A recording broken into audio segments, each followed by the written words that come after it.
Okay, so you want to own a golf course. 300 acres of rolling green, morning mist on the fairways, your name on the scorecard, and rich people paying you to walk on your grass. It's the most elegant business dream there is. And it comes with a cart. I'm naming the 18th hole after my mom. Then explain this. A $126 million golf course slid into the Pacific Ocean hours before opening day. 2,200 American courses have shut down since 2006. The greatest golfer who ever lived watched his own company go bankrupt. And the courses that survive? They're not really selling golf. Stay with me. We're playing all 18. First, the price tag, and your first lesson in statistics. In 2024, the average American golf course sold for $6.87 million. Sounds rich, but the median was $2.5 million, because a few courses sold to data center developers for $45 million and dragged the average up. Half the courses in America change hands for less than the price of a nice house in Malibu. Let's buy you the median. A whole golf course for the price of a house? What's the catch? And the bargain bin is real.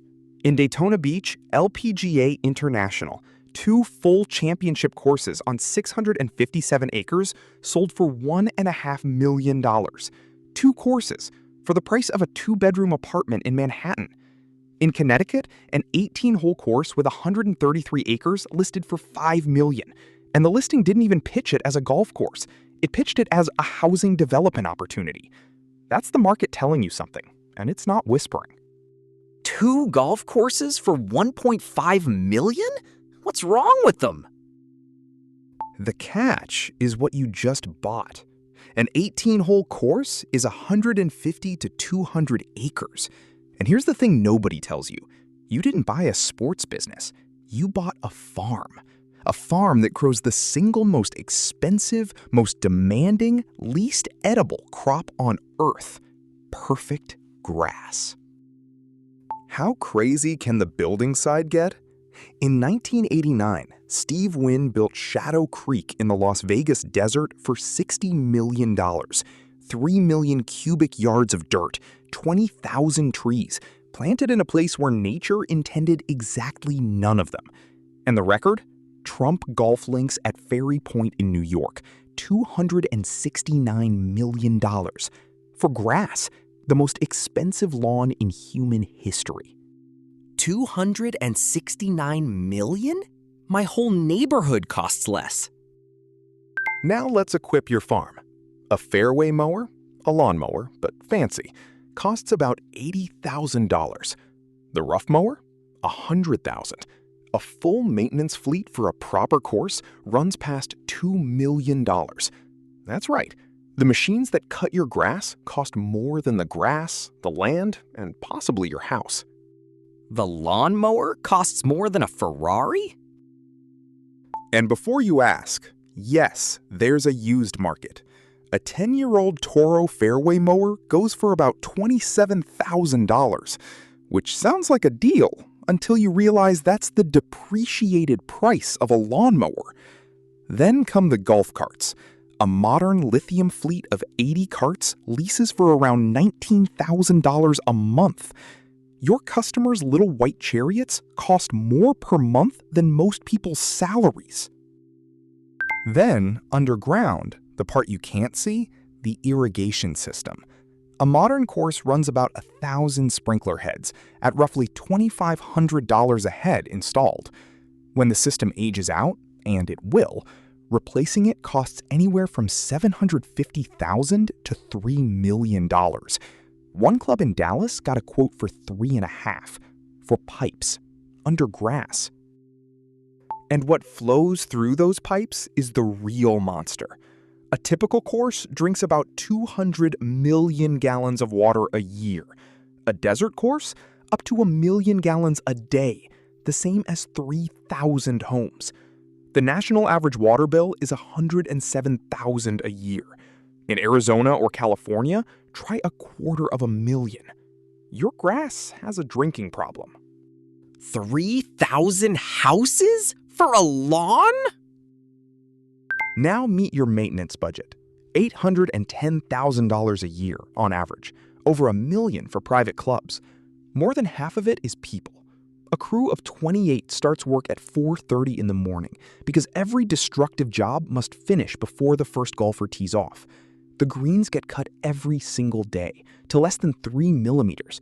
That's not landscaping, that's surgery. Your superintendent, the general of this Don Army, earns $121,000 a year and worth every penny. Break that maintenance budget open, and the biggest line isn't fertilizer, water, or machines. It's people. 57% of the entire budget is labor. Every perfect stripe on a fairway is a human being on an $80,000 machine at dawn. Per round of golf, maintenance alone costs a public course $13 to $17. At a private club, up to $62 per round. Every time a member plays 18 holes, the club quietly burns a nice dinner for two. Oh, and one budget line nobody warns you about? Geese. Golf courses are goose paradise. Open grass, nice ponds, no predators. One Canada goose produces roughly 1 kilogram of droppings per day. Per goose. Multiply by a flock. The industry's actual professional solutions include motion-activated sprinklers and, this is real, hiring border collies. You will have a dog on payroll. Wait, the dog gets a salary? Quick tap in before the back nine. One hole-in-one costs nothing, unlike the other 18. It's right down there in the corner. All right, income time. The average public green fee in America is about $41. Nevada averages $115. Oklahoma, $31. Do the quick math on your median course. 25 to 30,000 rounds a year, $40 a round, and suddenly your $1 million lawn budget makes your eye twitch. Of course, there's the other end of the spectrum. Pebble Beach charges $695 for one round. And here's the beautiful part. You can't just book it. You're required to stay at their resort for a minimum of 2 nights, starting around $800 a night. The green fee is the cheap part of playing Pebble Beach. That's not a golf course. That's a hostage negotiation with an ocean view. So the round costs $700 plus a $2,000 nap? Where your course sits decides what you can charge. Nevada courses average $115 a round. Hawaii, $112. Oklahoma, $31. Same grass, same holes, quadruple the price. Because a green fee isn't the cost of golf, it's the cost of golf near money. Location isn't part of the business model, it is the business model. So the grass doesn't matter? The zip code does? And then there's membership money. The average private club initiation fee in America is now around $60,000, up 72% in just 5 years. At the top, Liberty National, across the water from Manhattan, $450,000 to $500,000 to join, plus $25,000 a year in dues. Mark Wahlberg and Justin Timberlake are members. The fee is usually non-refundable. You're not buying golf. You're buying the people you get to lose to. And Augusta National, home of the Masters, the most exclusive club on earth, nobody actually knows what it costs to join. The club has never published a number. Estimates float around 40,000, which would be a bargain. But you can't apply. They call you. That's the final tier of business. So exclusive, the price is a secret, and the customers are chosen. The price is a secret? That's the coolest thing I've ever heard. So where does a normal course actually make its money? Green fees and dues bring in 60 to 70%, but the quiet hero is everything else. Food and beverage is another 20%, then the pro shop, the driving range, and weddings. Corporate outings, banquets, receptions on the 18th green at sunset. Ask any struggling course owner what saved them, and the honest answer is usually brides. You think you're in the golf business. you're in the wedding business with a lawn problem. And the wedding math explains why. A single event books for $5,000 to $10,000 at margins around 55%, the kind of margin no green fee will ever touch. One good Saturday wedding out-earns 100 rounds of golf, and nobody yells at the groundskeeper about pin placement. The nicest view on your property was never the 18th green. It was the invoice. Here's the industry's strange math. America played 545 million rounds in 2024, an all-time record, 6 straight years above 500 million. And yet the median course runs at just 51% of its capacity. Record demand, half-empty tee sheets. How? Too many courses in the wrong places. Which brings us to the greatest oversupply story in sports business history. Half empty during a record?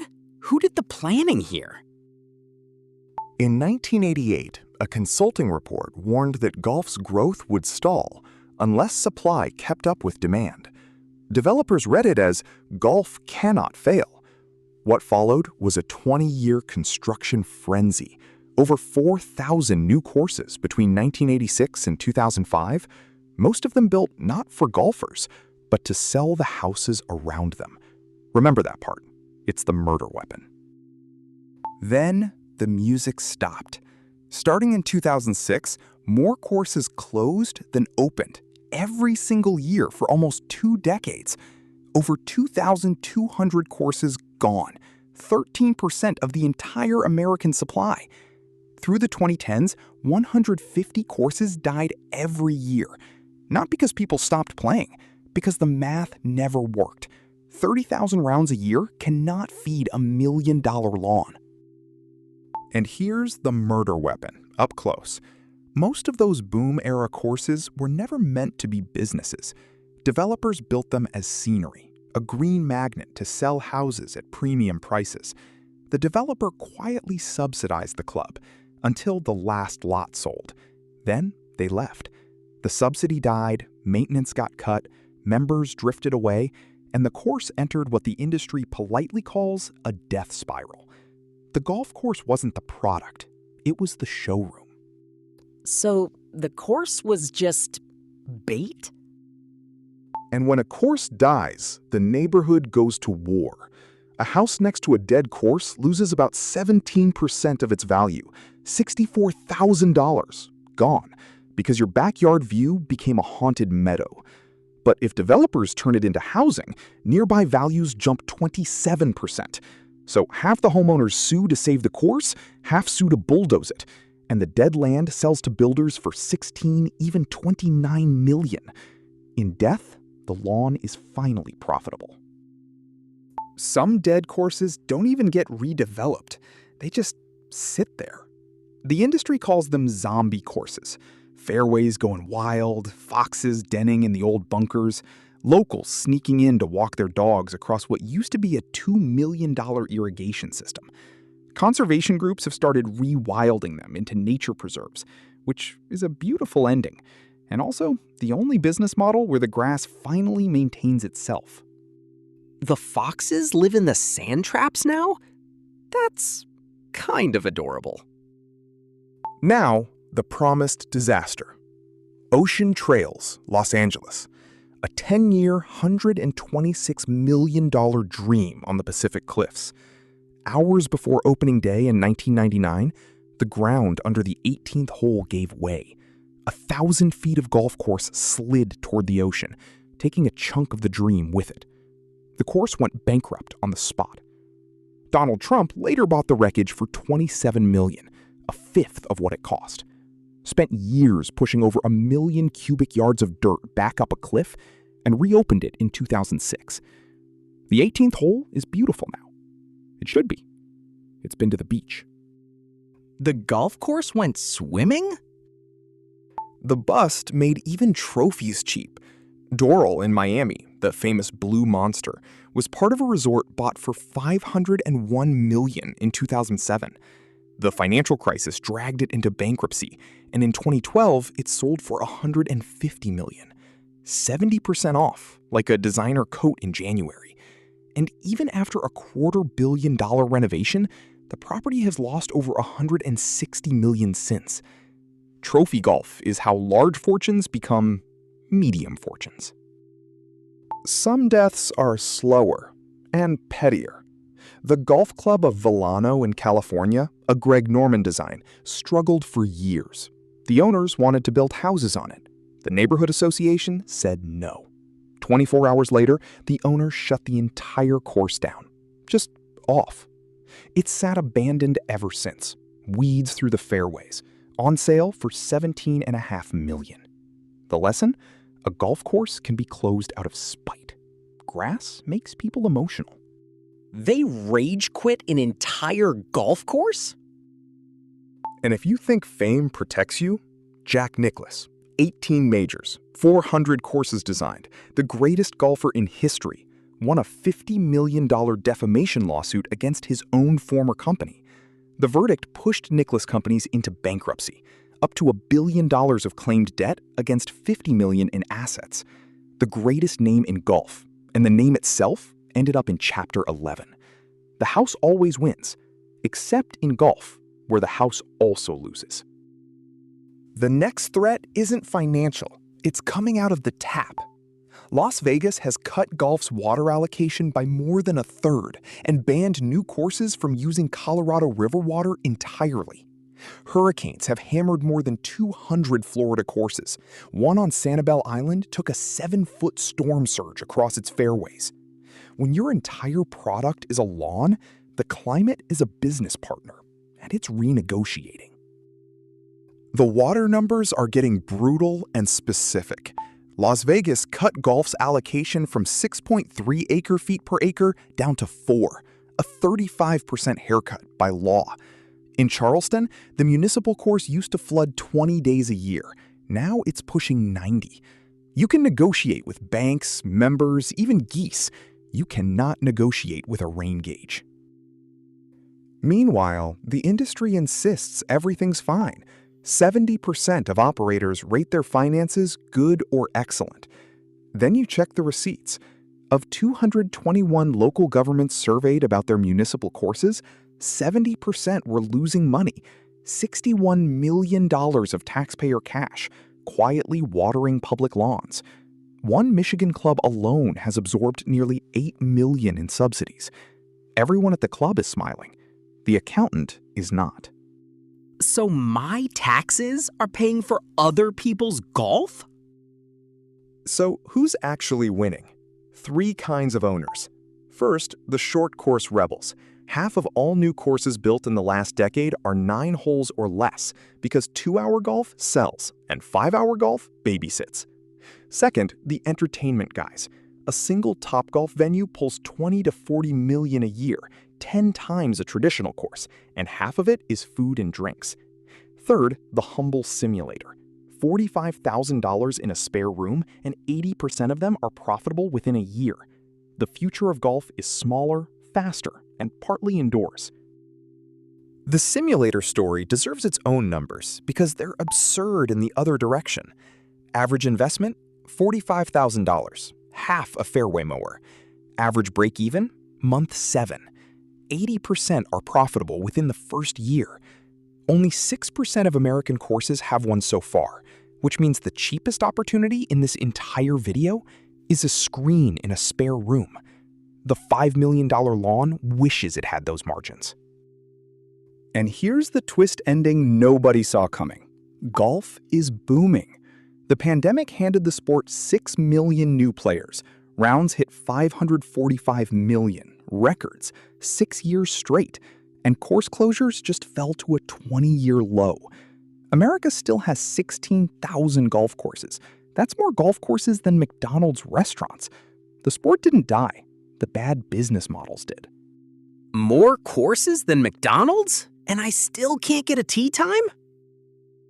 The rescue came from the strangest place, a pandemic. In 2020, golf was the only party still legal. Outdoors, distanced, and desperate for something to do. 6.2 million new and returning players picked up clubs, the biggest single-year jump since Tiger Woods won the '97 Masters. rounds jumped 14% in 1 year. The industry spent 20 years digging its own bunker, and then the world handed it a free drop. So, the truth about owning a golf course. The dream is 18 holes.